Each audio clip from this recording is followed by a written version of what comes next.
میرا جسم میری مرضی ایک ایسا جملہ جس نے پاکستان میں اس وقت تہلکہ مچایا ہوا ہے۔ کچھ عرصے پہلے میں ایک صحافی سے ملا، ایک ویڈیو پہ کام کر رہا تھا میں، ربیع الاول کے لیے ایک نظم کی اڈاپٹیشن بنانی تھی، تو سوچا کہ رومی سے بہتر نظم کس کی ہو سکتی ہے، تو اس کے لیے ریسرچ کرنی تھی، پرشین تو آتی نہیں تھی، تو ایک پی ایچ ڈی اسکالر ہیں، ان سے ملا، ان سے پوچھا کہ آپ اس میں کیا مدد کر سکتے ہیں، تو انہوں نے ایک نظم نکال کے دی، الف۔ جب وہ ان کے منہ سے سنی تو لگا کہ یہ جس دن کے لیے میں بنانا چاہ رہا ہوں یہ اسی دن کے لیے لکھی گئی ہے، لیکن میں نے پھر بھی کنفرم کرنے کے لیے پوچھا کہ اس سے یہ کیسے ثابت ہوتا ہے کہ رومی نے بھی اسی دن کے لیے لکھی ہے، تو انہوں نے ایک بہت ہی انٹرسٹنگ بات بتائی۔ انہوں نے کہا کہ ایک دفعہ کوئی پوئٹ اگر کچھ لکھ دے یا کوئی رائٹر کچھ لکھ دے تو it's no longer his to explain, یہ پڑھنے والے کی اپنی سوچ اور سمجھ پہ ڈیپینڈ کرتا ہے کہ وہ اس سے کیا مطلب نکالے۔ میرا جسم میری مرضی ایک ایسا جملہ جس نے پاکستان میں اس وقت تہلکہ مچایا ہوا ہے۔ ہر ایک کے اپنے اپنے ویوز ہیں، کوئی کہتا ہے کہ یہ ویسٹ میں پہلی دفعہ چلا ایبورشن کو لیگل کرانے کے لیے،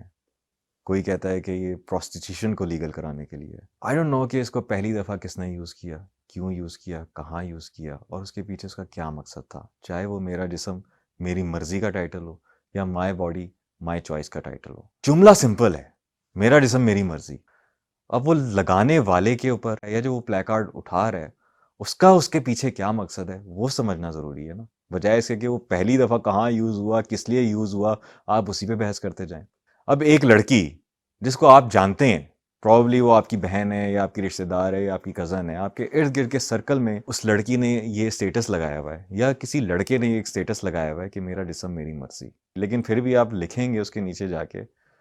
کہ نہیں یہ تو ہمارے کلچر کے خلاف ہے، اس کا مطلب تو یہ ہے کہ آپ کل کو جا کے سڑک پہ ننگی پھر سکیں۔ بھائی اگر وہ لڑکی اس کے آگے جواب بھی دے رہی ہے نہیں میری یہ انٹینشن نہیں ہے، میری انٹینشن ہے کہ میرا جسم میری مرضی، کہ میں اپنی مرضی سے شادی کر سکوں، یا میرے جسم کے اوپر کوئی تیزاب آ کے نہ پھینکے، یا میرے ساتھ کوئی زبردستی کرنے کی کوشش نہ کرے، اب وہ ایکسپلین بھی کر رہی ہے، تب بھی آپ اس کے پیچھے جا کے لکھیں گے کہ نہیں یار گوگل کر لو، انٹرنیٹ پہ یہ ایسے لکھا ہوا ہے۔ بھائی کیوں گوگل کر لو؟ اب ایک بندے کے دماغ میں یہ فطور موجود نہیں ہے جو آپ کے دماغ میں فطور موجود ہے، تو پھر وہ کیوں اس پہ گوگل کرے؟ آئی ہیو 2 sons، ماشاءاللہ سے دونوں ابھی چھوٹے ہیں، لیکن جب سے وہ 3 سال کے ہی ہوں گے تب سے میں اپنے بچوں کو سکھا رہا ہوں کہ آپ کا جسم آپ کی مرضی ہے، اگر کوئی آپ کی مرضی کے بغیر آپ کو ہگ کرنے کی کوشش کر رہا ہے، آپ کو کس کرنے کی کوشش کر رہا ہے، یا آپ کے پرائیویٹ پارٹس کو چھونے کی کوشش کر رہا ہے، تو you have a right to shout, to run, اور even to hit that person. مطلب آپ اس کے اوپر چیخیں، چلائیں، دور بھاگنے کی کوشش کریں، اسے مار کے بھاگیں، اپنے آپ کو بچائیں، اور پھر ہمیں آ کے بتائیں، پیرنٹس کو بتائیں۔ یو سی ہم ہر وقت نیوز میں ادھر ادھر اخباروں میں پڑھتے رہتے ہیں کہ ادھر سے اس بچے کی لاش ملی، کسی بچے کا ریپ ہو گیا، کسی بچی کا ریپ ہو گیا، تعلیمی اداروں میں، مدرسوں میں، کہاں کہاں نہیں۔ چھوٹے بچوں میں اتنی وہ کیا کہتے ہیں انڈرسٹینڈنگ نہیں ہوتی کہ وہ سمجھ سکیں کہ ان کے ساتھ کیا ہو رہا ہے، تو ان کو بتانا پڑتا ہے۔ تو ہم نے تو اپنے بچوں کو ابھی سے بتاتے ہیں، جب سے وہ چھوٹے ہیں ان کو پتہ ہے کہ it's their body and it's their right and it's their choice.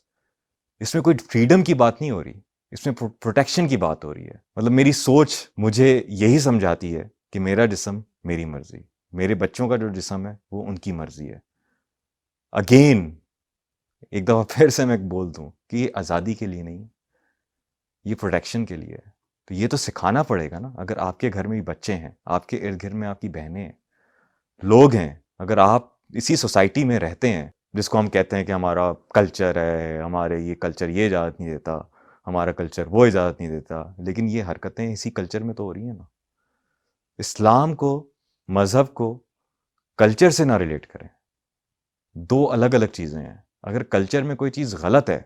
آپ کے گھروں میں یہ باتیں ڈسکس نہیں ہوتی کہ بچوں کو نہیں سکھانا،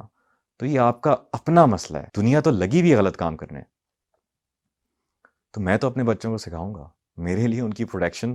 زیادہ میٹر کرتی ہے اس سے کہ آپ کیا سوچ رہے ہیں۔ ابھی کچھ عرصے پہلے ایک واقعہ ہوا تھا کہ ایک بچے کے استاد نے 100 دفعہ اس کا ریپ کیا۔ اگر اس بچے کو پہلے سے پتا ہوتا کہ اس کے جسم پہ اس کی مرضی ہے، اس کے استاد کی مرضی نہیں ہے، تو کیا پہلے اسے نہ روک لیتا؟ تو میں تو اپنے گھر میں ابھی سے سکھاتا ہوں، اپنے بچوں کو سکھاتا ہوں، اور آپ کو بھی اپنے بچوں کو، یا اگر آپ کے ارد گرد کے لوگ ہیں آپ ان کو سکھائیں کہ جسم پہ آپ کی مرضی ہونی چاہیے، کسی اور کی مرضی نہیں ہونی چاہیے. It's that simple. نہیں کرنا مجھے گوگل. مجھے نہیں پتا کہ عورت مارچ میں لوگ کیوں اس کو لکھ رہے ہیں یا اس کے پیچھے اس کا کیا مقصد ہے، لیکن مجھے اتنا پتہ ہے کہ وہ ہمارے ارد گرد کی لڑکیاں ہیں، خواتین ہیں. اور ایک لڑکی اگر پورے کپڑے پہن کے یہ سلوگن اٹھا کے پھر رہی ہے، تو آپ نیچے جا کے کمنٹس میں یہ لکھ رہے ہو کہ یہ ننگا ہونے کے لیے کر رہی ہے، یہ اس لیے کر رہی ہے، یہ اس لیے کر رہی ہے، تو یہ تو آپ اپنی سوچ بتا رہے ہو نا یار. اس لڑکی کے پیچھے یہ مقصد تو نہیں ہے. تو آپ اپنی سوچ اپنے پاس رکھو اور اپنی سوچ بدلو.